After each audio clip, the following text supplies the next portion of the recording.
ইসলামী আন্দোলন বাংলাদেশের পক্ষ থেকে আসলে মনোনয়ন দেওয়া হয়েছে সারা দেশব্যাপী।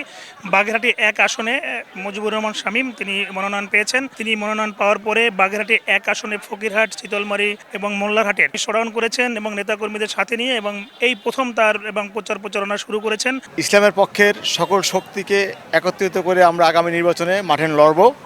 এই নির্বাচনে জয়লাভের মাধ্যমে বাংলাদেশ থেকে চাঁদাবাজ, দুর্নীতিবাজ এবং কোনো ধরনের যাতে সন্ত্রাস তৈরি না হয় এই লক্ষ্য নিয়ে চরমনাই পীর সাহেবের নির্দেশ অনুযায়ী আমরা কাজ করছি। ইনশাআল্লাহ এটা যদি হয় সমভাবে বাংলাদেশের সমস্ত মানুষ সমান অধিকার নিয়ে বসবাস করবেন।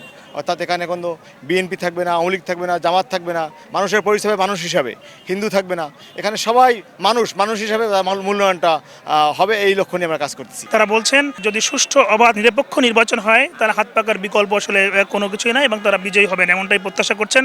বাংলাদেশ স্বাধীন হওয়ার পর থেকে এই পর্যন্ত যত লোক মিছিল নেছে, আমাদের যে আজকে যে আমরা হাত পাখার লোক আসছি, আমার এত লোক কখনো আমার জীবনে আমি দেখি না। এই মুহূর্তে দেশের যে অবস্থা, দেশের যে হালাত, এই মুহূর্তে ইসলামী আন্দোলন পীর সাহেব চরমোনাইকে ক্ষমতায় দরকার, ইসলামী সরকার ক্ষমতায় দরকার। এই আসন থেকে আমাদের চরমোনাই হুজুর, আমাদের পীর সাহেব ওনাকে মনোনীত করছে।